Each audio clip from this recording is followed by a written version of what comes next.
ಪ್ರಿಯ ವೀಕ್ಷಕರೇ, ಈ ದಿನ ನಾವು ಚಳ್ಳಕೆರೆ ತಾಲೂಕಿನ ದೊಡ್ಡೇರಿ ಗ್ರಾಮದ ಸರ್ಕಾರಿ ಹಿರಿಯ ಪ್ರಾಥಮಿಕ ಶಾಲೆಯ ಸೌರಶಕ್ತಿ ವಿಜ್ಞಾನ ವಸ್ತು ಪ್ರಯೋಗಾಲಯಕ್ಕೆ ಭೇಟಿ ನೀಡಿದ್ದೆವು. ಇಲ್ಲಿನ ದೃಶ್ಯಗಳನ್ನು ನೋಡಿದರೆ ಇದು ಸರ್ಕಾರಿ ಶಾಲೆಯ ಪ್ರಯೋಗಾಲಯವೋ ಅಥವಾ ಯಾವುದೋ ಖಾಸಗಿ ಸಂಸ್ಥೆಯ ವಿಜ್ಞಾನ ಲ್ಯಾಬೋ ಎಂಬ ಅನುಮಾನ ಮೂಡುವಷ್ಟು ಸುಸಜ್ಜಿತವಾಗಿ ವ್ಯವಸ್ಥೆ ಮಾಡಲಾಗಿದೆ.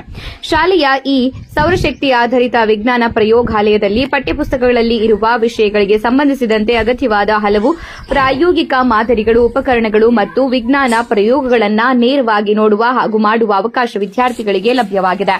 ಸೌರಶಕ್ತಿಯ ಉಪಯೋಗ, ವಿದ್ಯುತ್ ಉತ್ಪಾದನೆ, ಸರಳ ವಿಜ್ಞಾನ ತತ್ವಗಳು ಸೇರಿದಂತೆ ಹಲವು ವಿಷಯಗಳನ್ನು ವಿದ್ಯಾರ್ಥಿಗಳು ಅನುಭವಾತ್ಮಕವಾಗಿ ಕಲಿಯುತ್ತಿದ್ದಾರೆ. ಸರ್ಕಾರಿ ಶಾಲೆಗಳಲ್ಲಿ ವಿಜ್ಞಾನ ಶಿಕ್ಷಣವನ್ನು ಪರಿಣಾಮಕಾರಿಯಾಗಿ ಕಲಿಸಲು ಪ್ರಯೋಗಾಲಯಗಳು ಗ್ರಾಮದ ಈ ಶಾಲೆ ಇತರ ಸರ್ಕಾರಿ ಶಾಲೆಗಳಿಗೆ ಮಾದರಿಯಾಗಿದ್ದು, ಸರ್ಕಾರಿ ಶಿಕ್ಷಣದ ಗುಣಮಟ್ಟವನ್ನು ಮತ್ತಷ್ಟು ಉತ್ತೇಜಿಸುವ ದಿಕ್ಕಿನಲ್ಲಿ ಮಹತ್ವದ ಹೆಜ್ಜೆಯಾಗಿದೆ. ಕರೆಂಟ್ ಬೇಕಲ್ಲ, ಕರೆಂಟ್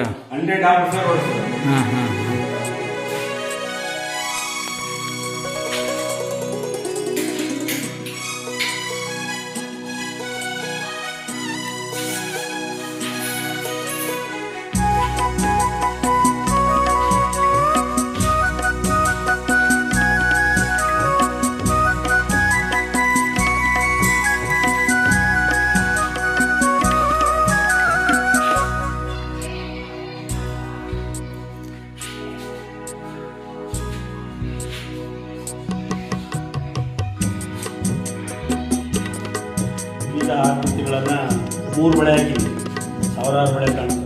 ಆವರ್ತಕ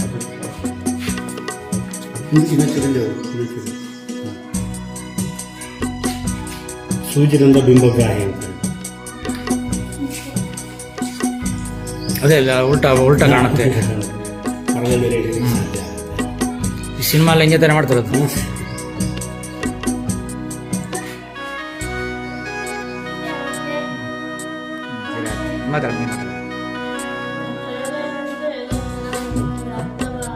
ಎಷ್ಟೇ ಕ್ಲಾಸ್ ಮಕ್ಕಳು ನೀವು?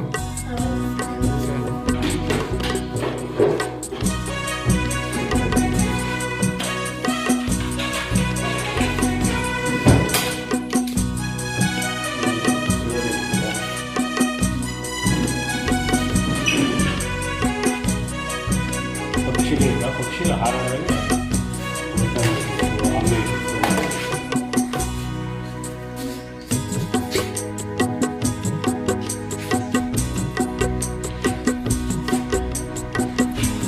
ಕಲಿಕೆಗೆ ಅನುಕೂಲವಾಗುವಂತೆ ಮಕ್ಕಳಿಗೆ ಕಲಿಕೆಯಲ್ಲಿ ತೊಡಗಿಸಲಿಕ್ಕೆ 10 ಹಲವು ಪ್ರಯತ್ನಗಳಲ್ಲಿ ಇದು ಸಹ ಒಂದು. ಈ ವಿಜ್ಞಾನದ ಕಲಿಕೆ ಸಂಪೂರ್ಣ ಕಲಿಕೆ, ಸಂತೋಷದಾಯಕ ಕಲಿಕೆ, ಅನಂತ ಕಲಿಕೆ ಆಗಬೇಕಂತ ಹೇಳಿದ್ರೆ ಒಂದಷ್ಟು ವಿಜ್ಞಾನ ಬೋಧನೆ ಮಾಡಬೇಕಾದ್ರೆ ಚಾಕ್ ಪೀಸು ಬೋರ್ಡಿಂದ ಸಾಧ್ಯ ಆಗಲ್ಲ. ಹಾಗಾಗಿ ಒಂದಷ್ಟು ಉಪಕರಣಗಳನ್ನು ನಾವೇ ತಯಾರು ಮಾಡಿ ಮಕ್ಕಳಿಗೆ ಕೊಟ್ಟು ಅವುಗಳಿಗೆ ಗುಂಪುಗಳನ್ನು ಮಾಡಿ ಅವುಗಳ ಸ್ವಕಲಿಕೆ, ಸ್ವತಂತ್ರವಾಗಿ ತನ್ನಷ್ಟಕ್ಕೆ ತಾನೇ ಕಲಿತಕ್ಕಂಥ ಒಂದು ಅವಕಾಶವನ್ನು ಈ ಕೇಂದ್ರದಲ್ಲಿ ಮಾಡಿಕೊಟ್ಟಿದ್ದೀವಿ. ಹಾಗಾಗಿ ಈ ಕೇಂದ್ರಕ್ಕೆ ಬರಬೇಕು ಅಂತ ಹೇಳಿದ್ರೆ ಮಕ್ಕಳಿಗೆ ವಿಜ್ಞಾನ ಕೊಠಡಿಗೆ ಹೋಗ್ರಿ ಅಂದರೆ ಸಾಕು, ಅವಕ್ಕೆ ಒಂಥರ ಖುಷಿ.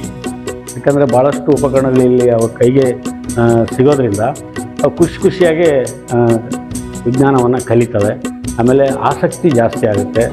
ಆಮೇಲೆ ಕುತೂಹಲ ನಮಗೆ ಭಾಳ ಮುಖ್ಯ. ಅಂದರೆ ಮಕ್ಕಳಲ್ಲಿ ಕುತೂಹಲ ಮೂಡಿಸ್ತಕ್ಕಂಥದ್ದು. ವಿಜ್ಞಾನ ಕಲಿಕೆ ಕುತೂಹಲವಾಗೇ ಕಲಿಬೇಕದು, ಕಷ್ಟಪಟ್ಟು ಕಲಿಬಾರ್ದು. ಇಷ್ಟಪಟ್ಟು ಕಲಿತಕ್ಕಂಥ ಒಂದು ಅವಕಾಶವನ್ನು ಈ ಕೇಂದ್ರದಲ್ಲಿ ಮಾಡಿಕೊಟ್ಟಿದ್ದೀವಿ. ಹಾಗಾಗಿ